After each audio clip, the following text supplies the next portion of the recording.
Doctor M N رائے، ممبر communist international, ہندو اور communism کی سب سے اونچی باڈی کا رکن،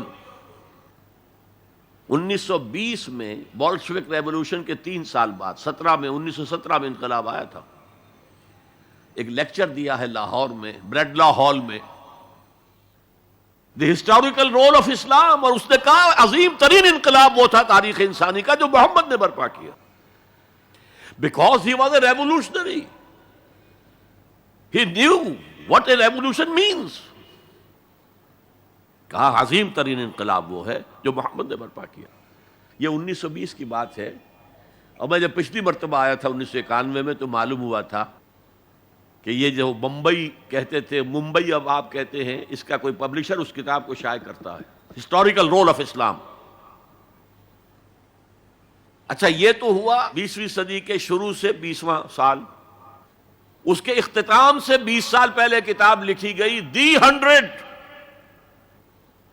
یہ ہندوستان کا ہے اور وہ مینہٹن کا رہنے والا ڈاکٹر مائیکل ہارٹ۔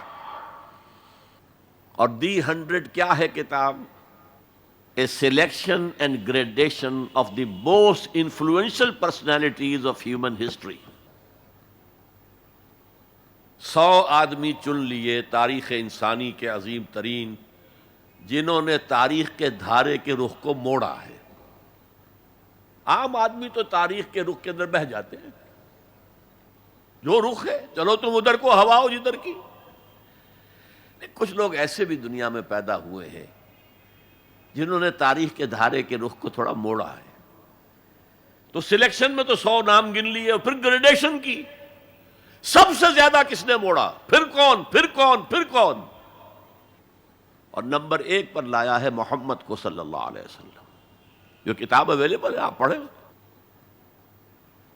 اور بڑے خوبصورت الفاظ اس کے ہیں۔ Naturally I O an explanation, میں عیسائی ہوں، حضرت مسیح کو نمبر 3 پر لے گیا ہوں اور محمد کو نمبر 1 پر رکھ رہا ہوں، تو یقیناً مجھے کوئی نہ کوئی اس کی ایکسپلینیشن دینی ہوگی، کوئی توجیہ کرنی ہوگی۔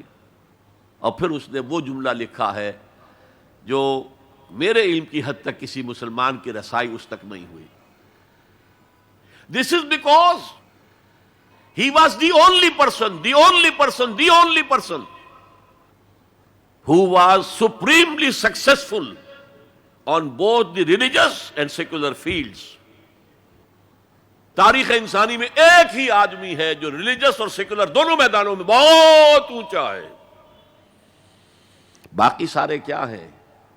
یا مذہب، روحانیت، اخلاق میں اونچے ہیں، تو ریاست، سیاست، اس سے کوئی سروکار ہی نہیں۔ حضرت عیسیٰ کا بھی یہی معاملہ ہے، گوتم بدھ کا بھی یہی معاملہ ہے۔ اور یا ادھر ہیں اونچے شہنشاہ ہیں، بڑے بڑے فاتح ہیں، تو دوسری طرف زیرو نہیں بلکہ مائنس لیول کو لانا پڑے گا۔ ایک ہی شخص ہے، وہ کہتا ہے ایک، دی اونلی، اسی لیے میں نے 3 دفعہ دہرایا ہے، the only person who was supremely successful at both the religious and secular planes.